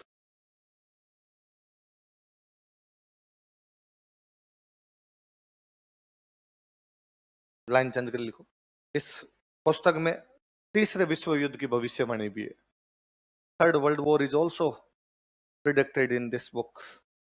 इस ग्रंथ में तीसरे विश्व युद्ध की भविष्यवाणी भी है। Third world war is also predicted in this book.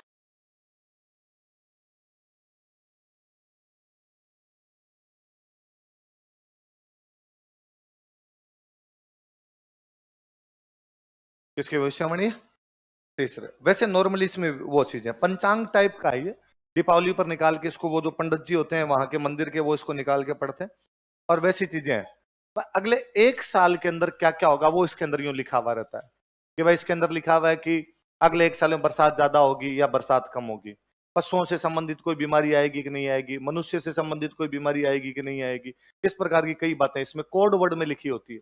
वो जो पंडित जी होते हैं वो उन कोड वर्ड का मतलब बताते हैं, भाई इनका मतलब यही होता है। कहते तो यहां तक है कि इस किताब के अंदर लिखा हुआ है कि है कोई वागड़ का आप में से कोई दूसरा बंदा बताए ज्यादा अच्छा हो। पता है माऊ जी महाराज के बारे में कुछ इधर? पता है माऊ जी? जानते हो कि माऊ जी महाराज की बात चोपड़ा के बारे में सुना है? हाँ बताओ देखे, जैसे क्या क्या भविष्यवाणियां पुरानी कोई बताओ देखे मुझे। अरे शांत रहो रे बाकी, हर साल में है वो तो है। हाँ, ऐसी कोई चीज जो हो चुकी है अपने और उसकी भविष्यवाणी इसमें पहले से है? कोरोना वाला रोग ये है? क्या बात है। और है? इससे भी पुरानी बताओ कोई। कोई नहीं बात बता। ये बिजली की हवा, मोबाइल की ऋण की बात है। हाँ बैठो देखो, मेरा ये सुना खूब साल पहले, कई बच्चे क्लास में होते हैं वो बताते रहते हैं कि सर इसमें उन्होंने माऊजी महाराज ने उस समय लिख दिया था कि वायरे वायरे वात थे से, वायरे वायरे मतलब हवा, हवाओं के माध्यम से क्या होगी, बातचीत होगी। तो इस किताब में तब की लाइन है, डूंगर डूंगर दीवा बड़े, कि पहाड़ों पहाड़ों पर क्या जलने लग जाएंगे दिए, क्योंकि बल्ब सब जगह है सर, बल्ब सब जगह है उनकी है। गाड़ियों के बारे में इससे कई भविष्यवाणियां बताई जाती है कि इसके अंदर पहले से वो कोड वर्ड के अंदर चीजें लिखी हुई है, वो पंडित जी पढ़ते भी है, वो बताते भी है इनको। तो इसके अंदर है कि एक दिन क्या होगा, थर्ड वर्ल्ड वॉर। क्या होगा? सब मर जाओगे तुम, एक भी जिंदा नहीं रहेगा, पर वो तुम्हारे आरएस बनने के बाद होगा। इसलिए अभी तो पढ़ो, क्या पता तुम घर पे जाते आज किताब फेंकोगे, गिल्ला है। मरना ही है तो पढ़ के क्या करना, नहीं पढ़ना है पहले तुम आरएस लगोगे, बाद में मरोगे तुम, उसके बाद में सारे के साथ लिखो। मैं नहीं मरूंगा, मैं जिंदा रहूंगा। लिखो हरिदास।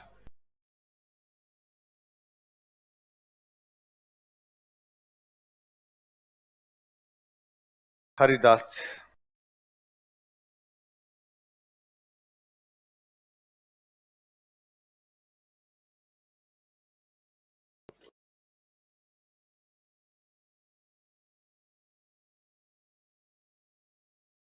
जन्म स्थान कापड़ोद नागौर।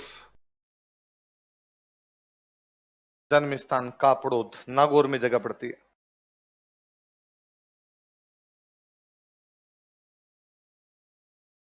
जन्म स्थान कापड़ोद नागौर। मुख्य केंद्र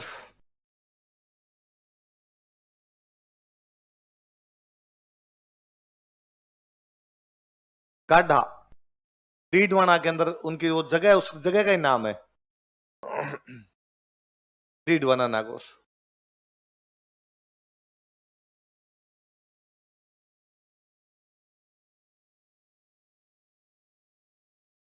डीडवाना। वास्तविक नाम लिखो हरि सिंह सांखला, एक्चुअल नेम।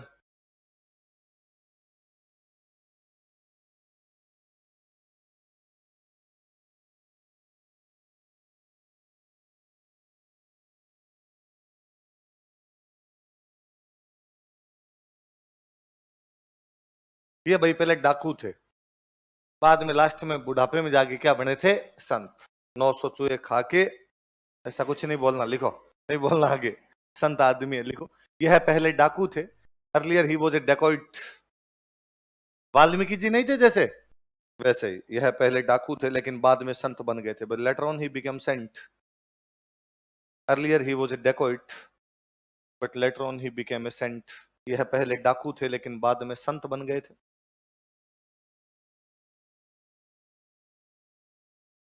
संप्रदाय चलाया था इन्होंने, इनके संप्रदाय का नाम है निरंजनी संप्रदाय। क्या नाम है? या हरिदास जी के नाम पर हरिदासी संप्रदाय भी कह देते हैं, या उसको कहते हैं निरंजनी संप्रदाय, लिख लो। इन्होंने निरंजनी संप्रदाय चलाया था। He started Niranjani sect. इन्होंने निरंजनी संप्रदाय चलाया था। He started Niranjani sect. Niranjani संप्रदाय चलाया था। इन्होंने निर्गुण तथा सगुण दोनों प्रकार की भक्ति का संदेश दिया था। He gave message of both निर्गुण एंड सगुण भक्ति। इन्होंने निर्गुण तथा सगुण दोनों प्रकार की भक्ति का संदेश दिया था। He gave message of both निर्गुण एंड सगुण भक्ति। निर्गुण तथा सगुण दोनों प्रकार की भक्ति का संदेश दिया था। पुस्तकें लिख लो।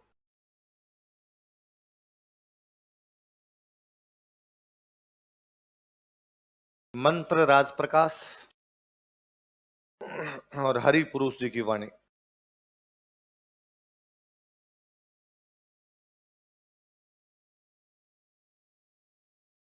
मंत्र राज प्रकाश और हरि पुरुष जी की वाणी।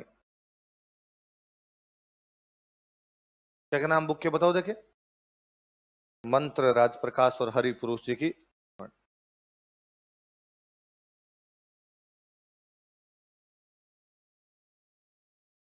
किसी ने भेजा है कि सर वागड़ में एक पहाड़ी पर मंदिर है, उसके बारे में माऊ जी महाराज ने बोला था एक दिन माही बांध टूटेगा और उसके पानी से पहाड़ी पर विराजमान माता जी के पैर धुलेंगे। टूटा कि नहीं टूटा वागड़ वालों? ये भविष्यवाणी सत्य हुई कि नहीं हुई? अभी तक पूछो इससे कि भाई भविष्यवाणी पूरी तो बता, सत्य हुई नहीं हुई? अभी तक माही डैम नहीं टूटा है? वागड़ क्यों तुम भी? हाँ, तो कौन सा मंदिर है? मंदिर पहाड़ी पे माता जी का कौन सा? कौन सी माता जी का है? नहीं गई? चलो कोई नहीं, घर पे पूछ के आना तुम और कौन कौन सी भविष्यवाणियां होने वाली है, हमें पहले बता रहे। तुम कोरोना वोरोना तुम पहले बता देते, वागड़ वाले बच जाते हम सारे, तुमने पहले बताया नहीं हमें। अगला लिखो नवलदास जी।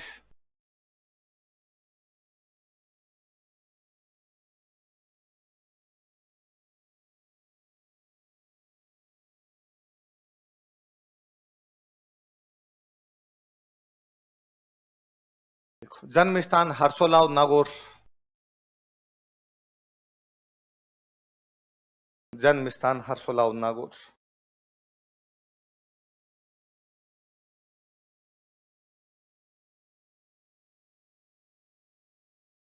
मुख्य केंद्र जोधपुर। इन्होंने कहा मैं कोचिंग जोधपुर में खोलूंगा। मुख्य केंद्र जोधपुर। इन्होंने जो संप्रदाय चलाया नवलदास जी का संप्रदाय, इसलिए नाम पड़ गया नवल संप्रदाय। तो इन्होंने नवल संप्रदाय चलाया था। Started Naval sect.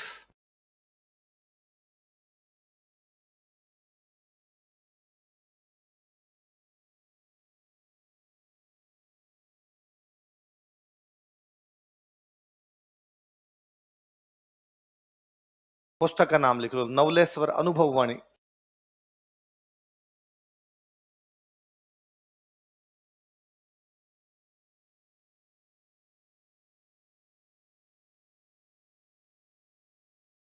नवलेश्वर अनुभव वाणी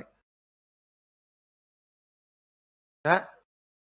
सारे नागौर के कहा है? चरणदास जी नागौर के, लालदास जी नागौर के, माऊ जी नागौर के, दादू दल जी नागौर के।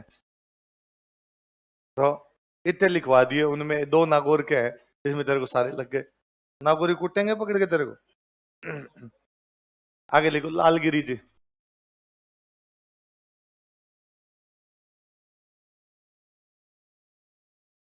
लालगिरी जी।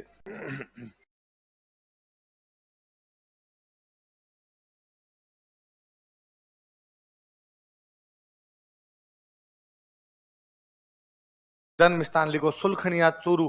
राजी तेरे नागौरी अड़ रहे थे बीच में। सुलखनिया चूरू।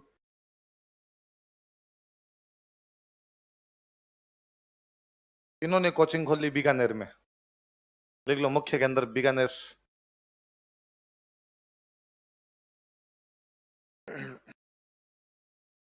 मुख्य केंद्र सुलखनिया चूरू। हाँ? चूरू में। हाँ शुरू में है भाई। कल ही मत कोई अपने कोई पुराने स्टूडेंट थे, उनकी शादी थी, तो कल शादी में गया हुआ था, तो वहां कोई बच्चे मिल गए, जालोर साइड गए होंगे, कोई स्टूडेंट नहीं थे। मतलब यूं रैंडम कोई वहां पे खड़े थे, तो यूं बातें लग गए। तो वो उनमें से एक मेरे से पूछे सर आप शुरू के हो ना? हाँ। शुरू में कहाँ से हो? मैं कहता हूँ शुरू में ही हूँ।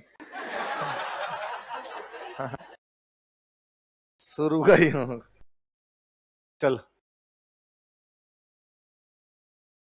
रसूल खड़े मुख्य केंद्र कौन सा लिखा बिका। इन्होंने जो संप्रदाय चलाया उसका नाम है अलखिया। इन्होंने अलखिया संप्रदाय चलाया था। He started Alakhiya sect. Alakhiya संप्रदाय चलाया था। कौन सा संप्रदाय चलाया? He started Alakhiya sect. पुस्तक लिख लो।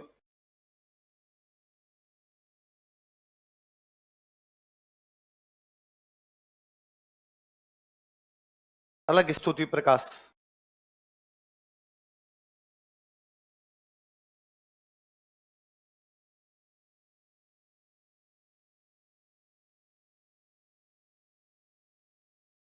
कौन सी बुक का नाम बताओ देखिए? अलग स्तुति प्रकाश। किसकी बुक है? लाल कृष्ण। अगले लिखो बाल नंदाचार्य। क्या हो गया? बस छोड़ दूं क्लास, घर जाओगे? अगली क्लास नहीं है? फिर पढ़ो तो। तब तक क्या करेंगे जब तक अगली क्लास नहीं होगी? बातें करें? इनमें मजे आते हैं तुम्हें? बताओ तो, बात बताओ कोई तो। रंगारंग कार्यक्रम लाओ, किसके पास घुंघरू है नाचो इधर।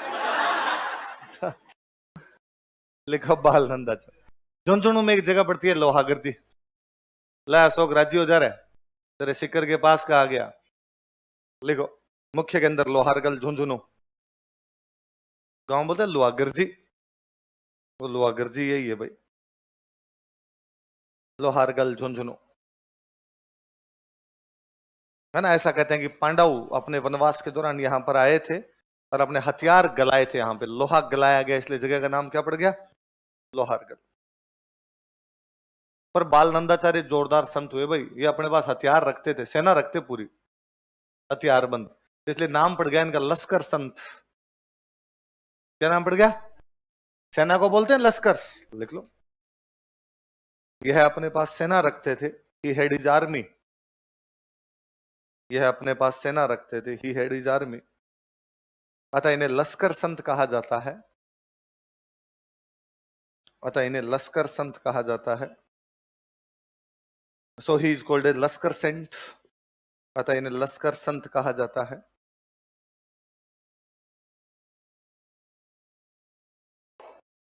तो बताओ देखिए सेना के पर्यायवाची क्या क्या है? समूह, कटक और दल और लश्कर।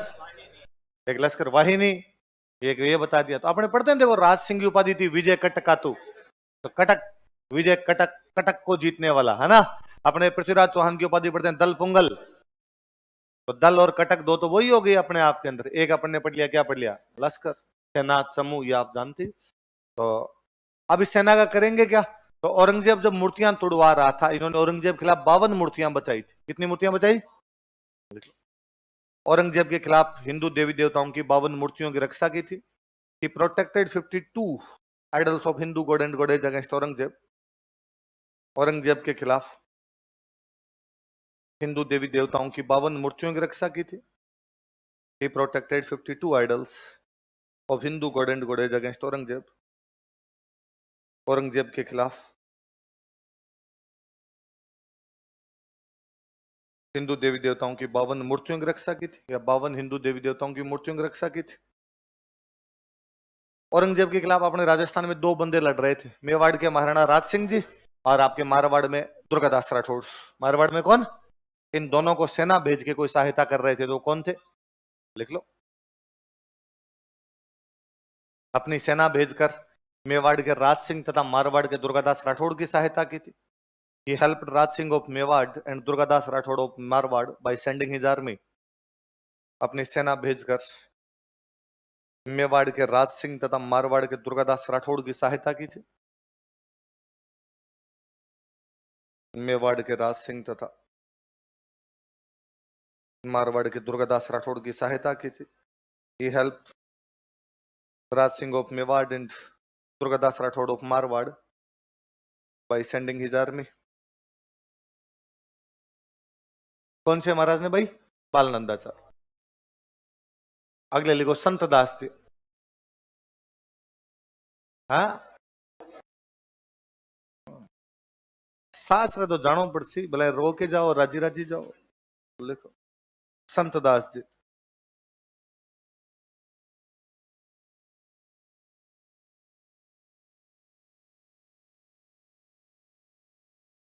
लिखो मुख्य के अंदर दांतड़ा भीलवाड़ा। दांतड़ा भीलवाड़ा। मेन सेंटर कहां पर है? दांतड़ा भीलवाड़ा के अंदर जगह पड़ती है। अशोक राजी रहे? नागौर नहीं है? तेरे नागौर से पता नहीं क्या है। इन्होंने संप्रदाय चलाया उसका नाम बड़ा जोरदार है गुद्दड़। देखो इन्होंने गुद्दड़ संप्रदाय चलाया। Started Guddar sect. इन्होंने गुद्दड़ संप्रदाय चलाया। Started Guddar sect. अरे सारा दिन गुदड़ी ओढ़ के बैठे रहते थे। गुदड़ी ओढ़ के बैठे रहते इसलिए नाम क्या पड़ गया? गुदड़ बाबा पड़ गया। तो संप्रदाय का नाम ही क्या हो गया? अच्छा गुदड़ी जानते हो सारे? ऐसे कौन कौन लोग हैं जिनको नहीं पता गुदड़ी क्या होती है? हमें पता चले क्लास में गरीब है अमीर कितने हैं गरीब कितने हैं। अमीर कितने हाथ खड़े कर लो जिनको गुदड़ी का नहीं पता। और जिनको गुदड़ी का नहीं पता इसका मतलब अमीर लोग है। और जिनको गुदड़ी का पता है तुम सारे के सारे क्या हो? गरीब लोग हो। सारा बचपन किसमें बीत गया तुम्हारा? गुदड़ी में। किसमें बीता? गुदड़ी जानते हो? हाँ तो भाई राली राली बोल देते हैं कई जगह। गुदड़ी बोल देते नहीं जानते? रजाई यार रजाई गुदड़ी में पुराने कपड़े जितने पुराने कपड़े पड़े हैं वो सारे पुराने कपड़े इकट्ठे किए जाते। बाद में मम्मी के लहंगे का कवर बनाया जाता है ना। उसमें वो सारे पुराने कपड़े पैक किए जाते। और बाद में वो मोटी सुई है ना मोटे वाली सुई से उसमें धागे डालते हैं। तो छोटे टाबरों के बनाओ तब तो गूदड़ी। और बड़ा बना दो तो गूदड़ी। और पहले ये जो रुई वाले बिस्तर होते हैं अपने ना रुई वाले बिस्तर होते हैं ये घर में तभी बाहर निकालते थे जब मेहमान आता। कोई मामा जी फूफा जी कभी आते तब वो बिस्तर बाहर निकालते। और तब मम्मी कहती भाई हाँ मेहमान आए हुए हैं ये बिस्तर बाहर लगा दे। फिर छोटे छोटे टाबर होते तो उस पर यूं लिट लिट यार इसमें मजे आते हैं ना। गूदड़ों में वो नीचे से कभी कुछ ही लग रहा है उसके। हाँ वो जो जिंदगी बिताई है आप लोगों ने अपनी आजकल थोड़ी है घरों में अभी तक भी है। गूदड़ी जिंदाबाद है। हाँ सही रहनी चाहिए भाई गूदड़ी रहनी चाहिए है ना। हाँ मैं अब घर जाता नहीं था तो घर पे तो पड़ी होगी गूदड़ी है। कतली कतली क्या होती है? यार ये नाम फिर अलग लेते होंगे तुम्हारे तरफ। किधर के हो तुम? जयपुर का? तो अंडा कोई भाषा बोलता है। कतली किसको बोलते? गूदड़ी कोई? अच्छा छोटी राली राली जिसको बोल देते हैं कई लोग तो छोटी गूदड़ी हो तो क्या बोलते हो? कदली। छोटे बच्चे के लिए जो होती है हाँ तो वो छोटे बच्चे वाली गूदड़ी कहते हैं हम तो उसको है। कदली राली रे खली। हाँ खलीन रलीन रालीन अलग अलग भाषा के अलग अलग नाम है मतलब एक ही है गरीबी। मतलब केवल क्या उसका। हाँ टाबरों के लिए बनाई वो छोटी छोटी इन बच्चों का वाह मजे कर इससे। टाबर सारा दिन उसको यूं फिर गिला ही रखता था। हाँ, चलो आगे लिखो राजा राम जी। अरे बस लास्ट लास्ट एक बस। अरे एक एक एक लास्ट लास्ट इसके बाद नहीं। अरे रो मत रहे। कुसुण कर रहे हो फालतू। कल की छुट्टी कर दूं तुम्हारे? आज इतना ज्यादा पढ़ा दिया कल तुम्हारी छुट्टी। परसों की 2 दिन कर दूं सैटरडे संडे। हाँ हाँ कर दोगे? ओ कोई चिंता तो नहीं तुम्हें पढ़ाई वढ़ाई की। लिखो हाँ मेरे को शादी में जाना है। यह भी हो सकता है मेरे को शादी में जाना हुआ। लिखो राजा राम जी। लिखो मुख्य के अंदर शिकारपुरा जोधपुर। मुख्य के अंदर शिकारपुरा जोधपुर।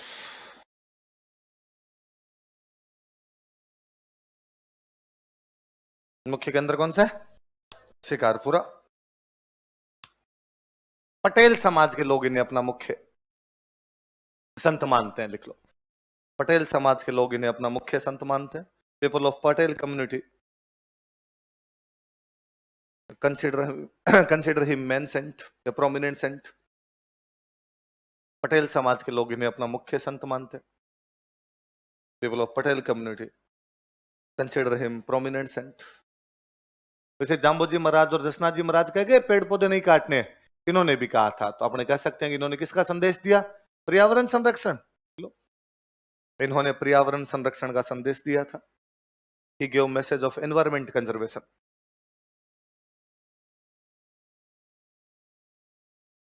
इन्होंने पर्यावरण संरक्षण का संदेश दिया था।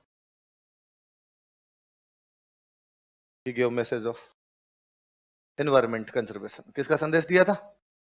एक और लिख लो। है? इतने याद नहीं होंगे आपसे? क्यों नहीं होंगे? कितने कितने संत लिखवाए बताओ आज?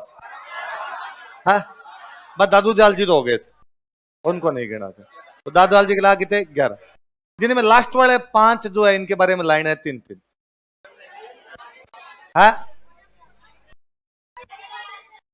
इतनी 2-2, 3-3 लाइनें याद नहीं होती। ज्यादा होता तो याद हो जाता है, उनमें तो कहानी बन जाती है, ये आपको रट्टे मारने पड़ते हैं। वाह, आप ही क्या याद रखोगे। जा सिमरन।